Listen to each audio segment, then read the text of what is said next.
que l'on a vu hier soir. Nous sommes avec le député NUPES France Insoumise de Seine-Saint-Denis, Thomas Porte, qui est en direct avec nous. Bonsoir, monsieur le député. Est-ce que vous condamnez fermement ce qui est arrivé au petit-neveu de Brigitte Macron ? Bien évidemment, c'est une agression inqualifiable, lâche, vous avez dit plusieurs personnes contre une seule, qui n'a pas sa place dans la démocratie. On ne règle pas ces différends politiques par des violences physiques sur des personnes. On ne règle pas ces comptes politiques en agressant des gens. Et je condamne cette agression avec la plus grande fermeté, je la dénonce. Et encore une fois, ces actes sont inqualifiables et n'ont pas leur place dans notre pays. Oui. Est-ce que vous pensez que le climat de violence, le climat qui a pu être entretenu parfois d'ailleurs, avec des photos comme on l'a pu le voir dans des manifestations, comme vous avec la tête sur un ballon, avec le visage du ministre Olivier Dussopt, ça peut contribuer à ces réactions violentes, à ces actes violents ? Je vois bien le trait qui essaye d'être tiré par la majorité présidentielle entre ce qui se passe dans les manifestations et la colère populaire qui s'exprime parfois par des actions... C'est moi qui vous pose la question, hein, monsieur le député. Mais je l'ai aussi entendu sur votre plateau dans la bouche de représentants de la majorité, c'est pour ça que je le dis, par des actions qui sont symboliques et qui n'appellent pas à la violence physique. Nous n'avons jamais appelé à la violence physique, nous avons toujours condamné les agressions à l'égard des élus. Et vous savez, le climat de violence dans la société, il ne date pas de la réforme des retraites. Vous avez vous-même évoqué tout à l'heure la question des gilets jaunes, il y a un climat de tension dans le pays, il y a un climat de violence, il faut de l'apaisement et encore une fois je le redis, nous ne réglons pas nos différends politiques avec des actions violentes et avec des agressions d'élus ou de quelques personnes que ce soit d'ailleurs. Mais avec des agressions symboliques, est-ce qu'on règle les problèmes ? Mais écoutez, aujourd'hui, il n'y a pas eu d'agression symbolique. Il y a eu des revendications dans les manifestations. Non mais vous Thomas Porte, lorsque vous mettez le pied sur un ballon qui représente la tête d'Olivier Dussopt, le ministre du Travail. Oui. Et alors, je n'ai jamais appelé à la violence contre le ministre du Travail. Je l'ai dit, y compris sur votre antenne, je l'ai dit sur plusieurs chaînes de télé. Ce sont des prises de position dans le cadre de manifestations. Écoutez, moi j'aurais bien aimé qu'il y ait des condamnations aussi unanimes de la classe politique le 22 mars dernier, quand le maire de Saint-Brévin a vu son domicile incendié. Et aujourd'hui, les propos qu'a tenu Christophe Béchu... Non, c'est faux. Les membres de la majorité, le gouvernement n'a pas eu un mot. Le gouvernement n'a pas eu un mot pour le maire de Saint-Brévin au lendemain de l'incendie. Madame Borne a condamné et reçoit d'ailleurs le maire de Saint-Brévin. Mais 40 jours après, elle a condamné. Voilà la réalité. Thomas Porte, aujourd'hui, toute la classe politique condamne ce qui est arrivé au petit-neveu de Brigitte Macron. Pour c'est ce que je viens de faire. On n'a pas de réaction de Jean-Luc Mélenchon. Il va réagir dans la journée ?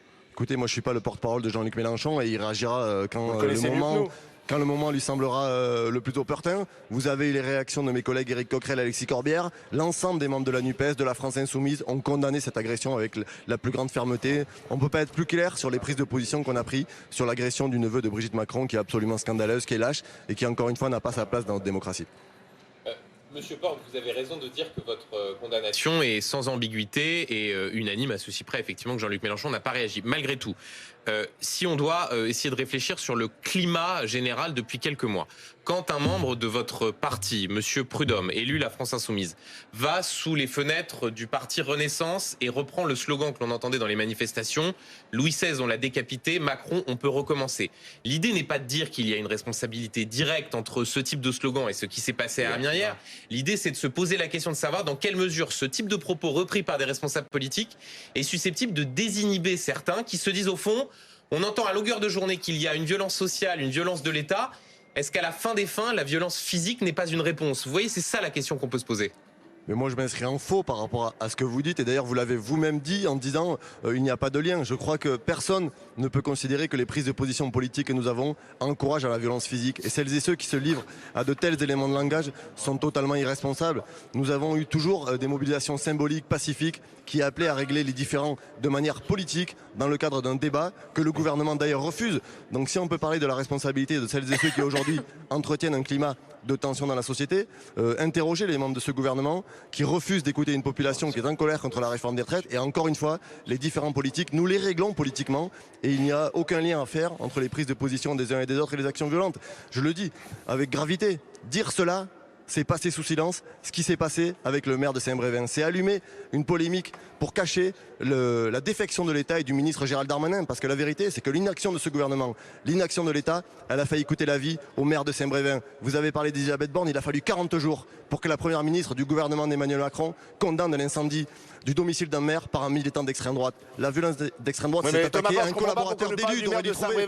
C'est une réalité. Quand on vous parle de l'agression du petit-neveu de Brigitte Macron, heureusement que des voisins sont intervenus. Peut-être qu'aujourd'hui, ça aurait été beaucoup plus grave. Question de Christophe Barbier. Oui, je voulais vous demander, si on raisonne dans l'autre sens, bien sûr, c'est pas parce que vous posez le pied sur un ballon que vous créez de la violence dans la société, mais parce qu'il y a de la violence dans la société, est-ce que les députés ne doivent pas être encore plus exemplaires et faire beaucoup plus attention à leur comportement, à leur façon de parler dans l'hémicycle, à leur façon d'utiliser des symboles, y compris d'ailleurs quand ils manifestent, à faire attention à ce qu'ils scandent comme slogan ou ce qu'ils inscrivent sur leur banderole. Monsieur Barbier, vous découvrez pas le climat qui règne dans l'hémicycle au sein des débats. C'est pas nouveau que dans l'Assemblée nationale les débats soient plutôt chauds, qu'il y ait des prises de position qui soient très fortes de la part des uns et des autres. Et c'est justement parce qu'on peut débattre dans le cadre de l'Assemblée nationale, parce qu'on peut exprimer ses oppositions fortes dans le cadre d'un débat démocratique, ça permet qu'il n'y ait pas de violence à l'extérieur de la société. C'est aussi ça la réalité. Le débat politique, la représentation nationale, elle a une responsabilité, celle de débattre, parfois de manière très dure, mais qui permet justement à la violence d'être contenue dans un cadre démocratique et de permettre de sortir par le haut. Donc il n'y a pas de responsabilité. Cette fonction d'exutoire, visiblement, elle ne marche plus. Au lieu de calmer la société, parce que justement, à l'Assemblée, la colère sort, on a l'impression qu'au contraire, l'une nourrit l'autre. Est-ce qu'il ne faut pas changer le comportement à l'Assemblée, dans la vie politique, pour refroidir la société ? Mais aujourd'hui, qui porte la responsabilité d'imposer un texte dont personne ne veut ? Qui a utilisé le 49.3 pour empêcher les députés de voter? Qui est en train de faire une manœuvre pour permettre à ce qu'on ne discute pas sur la proposition de Lyotte qui veut abroger de la réforme des retraites? C'est la majorité présidentielle aujourd'hui qui met un coup d'arrêt au débat démocratique dans ce pays. Donc s'il y a un climat qui est aujourd'hui de tension, qui est dur dans le pays, c'est aussi de la responsabilité mais là, il de la n'a rien à majorité. voir. La victime n'a rien à voir avec le climat de tension, la réforme des retraites. Pardon, mais là, on parle d'un artisan chocolatier qui a un lien de famille avec Brigitte Macron par alliance et qui n'a pas parlé de la réforme des retraites, qui ne s'engage pas politiquement. Enfin, vous voyez, c'est pas. Il faut condamner quand les élus sont agressés. C'est ce que j'ai fait. C'est ce que j'ai fait. Mais là, c'est pas un élu, c'est un citoyen lambda. C'est pour ça que j'ai condamné avec la plus grande fermeté cette agression qui aujourd'hui n'a pas sa place dans notre pays. Je ne peux pas être plus clair là-dessus. Cette agression est condamnable, il faut qu'elle soit condamnée. Mais l'ensemble de la classe politique l'a condamnée et elle n'a pas sa place dans notre pays. Et je le redis, on ne règle pas nos différends, on n'agresse pas des gens parce qu'on n'est pas d'accord avec eux. D'accord, mais ce climat, selon vous, ce climat de violence, ce climat de haine, le premier déclencheur, c'est la réforme et c'est le président de la République ? J'ai évoqué tout à l'heure l'épisode des Gilets jaunes. Le niveau de tension dans la société, il ne date pas de la réforme des retraites. Il est latent dans la société depuis plusieurs mois, depuis plusieurs années. Et c'est à nous, responsables politiques, de trouver, j'ai envie de dire, une débouchée politique. Je n'ai pas dit ça. J'ai dit que c'était à nous de trouver une responsabilité pour dire que ce climat il soit à l'apaisement. Je n'ai pas dit que c'était la responsabilité de telle ou telle personne. Vous êtes d'accord avec ça? Le président le dit d'ailleurs. Il avait dit même 100 jours pour apaiser le pays. Oui, mais les 100 jours d'apaisement d'Emmanuel Macron sont une provocation. Pour apaiser le pays, aujourd'hui, il faudrait retirer la réforme des retraites. C'est ça la première étape. Et dernière question, Thomas Porte. Si c'était à refaire le pied sur le ballon avec le visage du ministre, vous avez une sanction. Vous le referiez? Écoutez, je ne sais pas si je le referai, mais je le redis et je m'inscris en faux sur celles et ceux qui aujourd'hui encore viennent, sur celles et ceux qui viennent à votre antenne instrumentaliser ce que j'ai fait. Non, je ne regrette pas. Mais je m'inscris en faux sur celles et ceux qui disent que c'était un appel à la violence. Non, je ne le regrette pas, parce que je l'ai fait dans le cadre d'une manifestation, dans le cadre d'une action qui était symbolique. Et encore une fois, les gens qui viennent sur vos plateaux de la majorité présidentielle pour dire que c'est un appel à la violence feraient mieux de se rader dans une glace, parce que par l'inaction de leur gouvernement, ça a failli coûter la vie à un élu de la République, le maire de Saint-Brévin.